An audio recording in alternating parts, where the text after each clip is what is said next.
So it's been days and days you're trying to recover, but right now you're feeling stuck in your recovery. And you know what? A sportive community is maybe what's preventing you from actually succeeding. So I'll make this video on that. But before talking about all of that, who am I? My name is Wesley, and my mission is to help prevent 1,000 men from killing themselves because of porn addiction. Literally getting to suicidal thoughts because of it. These are my type of videos, and if that interests you, make sure you subscribe. Have you ever thought about it? You are scared of approaching women. When you see a beautiful girl on the street or in the school, in your class, at work, what happened? You're scared to go talk to her. You fear the rejection. You fear the fact that she may laugh at you. She may talk about you with her friends and say, oh, look how cringe he is, and things like that. But this, you know what, only happens because of your low self-confidence. You see other guys in the street, and what happened? They look you in the eyes and you look down. You're afraid of other guys also. That's all because of this low self-confidence. And you know what lowers your self-confidence? It's actually your porn addiction. The fact that you're fapping every day to porn. That you're constantly watching other girls naked on your screen and fapping to it makes you lower your self-confidence. Because even you, for your own self, you see yourself as someone who is less valuable than others. Because others aren't fapping every day to porn. Others don't watch naked girl on their screen. They have a girl, they have a life, they have a family, and you don't. The reason you don't is because you're not even searching for a woman, right? You're not even going out there, talking to them, approaching them, trying to find new friends and things like that. You're too low of a self-confidence guy to actually go and approach others. And I want to change that. Not only that, I want to change your porn addiction. I want to remove it from your life completely so you can actually taste the freedom of it. Because it's cool to understand and hear everyone telling, oh, I feel this, I feel that, oh, I'm free, and these are the benefits that I gained. But it's time for you to actually, you live it. You actually live and taste them, and once it has been done, now you're able to actually kind of see for yourself what actually happened, right? Because you can't actually trust everyone. You can't trust that this guy, when he's free, he got like 20 girls messaging him. You can't trust the fact that, oh, this guy, once he got free, he was super high confident in himself and he was able to actually work on his goals. But if you get free and you actually manage to live the same thing as they said, now you're trusting them, right? Because it's actually true. And even though sometimes I'm making videos, I'm telling about some benefits that I have because I finally quit this for good. It's been more than 300 days that I didn't fap, and I'm well over this, right? Even though I tell you the benefits that I have right now, you wouldn't, first of all, trust me. You wouldn't believe it, probably. And it's okay that I tell about it, right? But what makes you don't have a concrete idea of it. Even though I tell you, like, if I see a girl on the street and I directly approach her, I don't even hesitate a single second. You might just say, oh, okay, but he's social, right? And you'll find kind of little excuses for everything. If I say that I'm able to, like, fuck 3 times a day, like 5 times a day, you'll just say, oh, okay, but he has great stamina.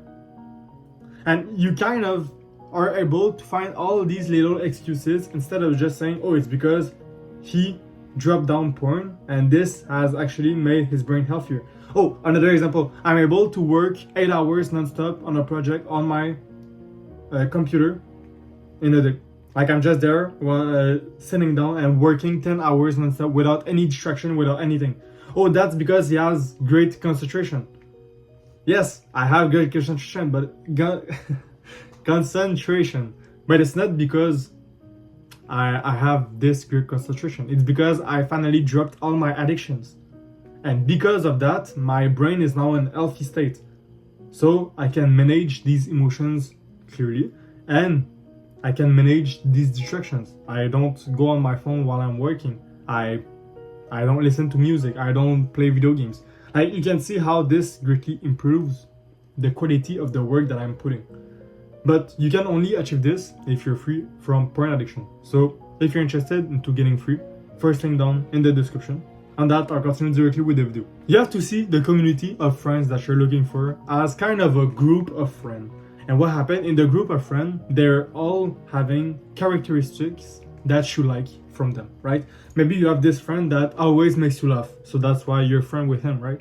So your need in towards this one friend is that you need to laugh. So he kind of feels that need from you.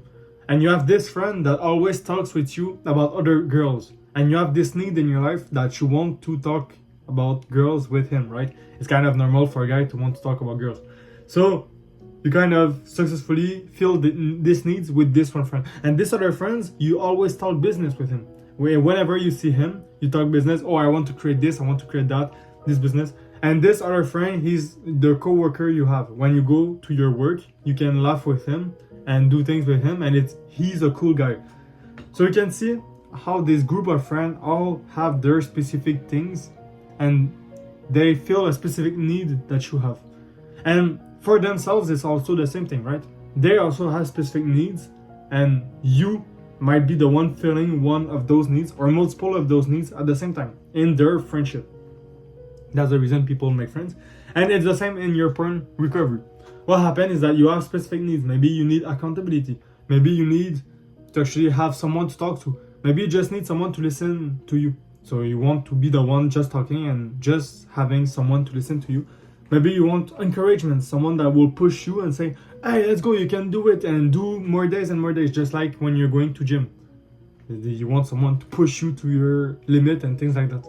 But knowing what you need from others help you actually, first of all, sort them and find what you need. Find who you need, right? If you only need someone to listen to you and you know that your mother is really great at active listening and she's there, she will be able to really listen to you and give you great advice afterwards, or be there just to listen to you and make you a hug afterwards and things, then your mother can be part of your supportive group, supportive community, right?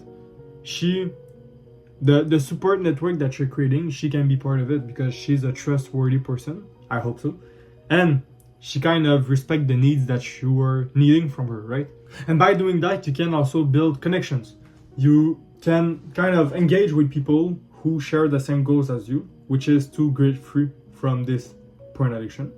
And because they're doing accountability with you, they keep you accountable towards your goals, and you do the same for them. This kind of develops a friendship between the two of you. And even though you maybe never met each other, you were just online, maybe that it can create a great friendship between you two.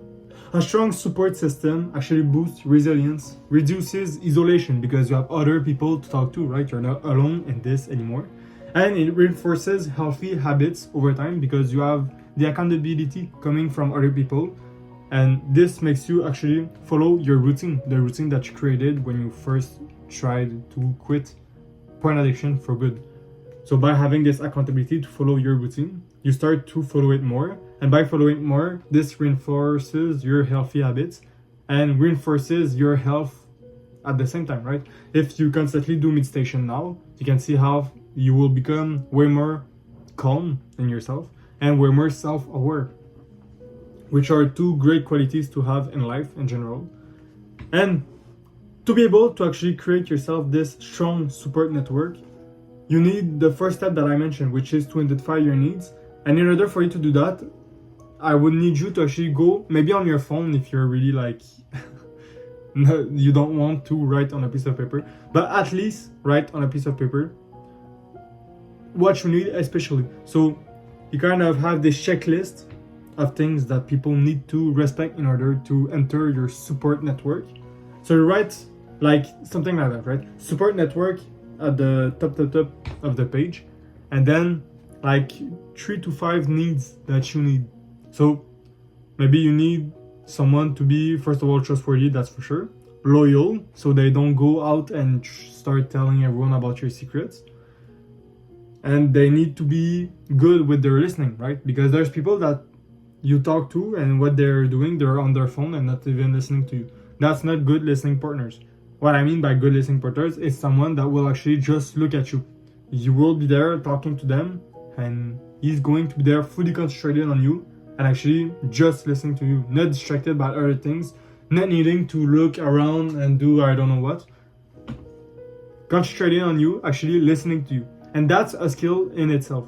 There's not a lot of people that I see that in the same way, when I talk to someone and he's not listening to me fully, like he's not watching me while I'm talking, he's not doing active listening, right? That person is distracted, I stop talking. Because I feel like it's kind of not respectful to do that, right? When you are talking to someone, if that person is on their phone and doing other things and not really listening to what you're saying, then you're basically just talking like in the void, right? You're not really talking to them because they won't give you a good answer to what you said. So they're kind of not worthy of what you were going to say. So I stopped talking, but this is just for me, right? It's not for everyone. And by doing that, I managed to kind of sort out people that actually are good to talk to and people that are bad to talk to. Because there's people that when I have a conversation with them, they're just kind of not concentrated at all on the conversation. And I need you to do the same. So you identify 3 to 5 needs that you need from someone in order for them to join your support network. And in that support network, what happened? You will include friends, you will include family, you will include co-workers maybe even your boss if you're really close to your boss. But family is the most important. This is where you're really trying to sort out your family. So you choose, okay, my mom, when I think about her, okay, she's great with listening, but the advice that she gave me is not really worthy. Okay, maybe she can join.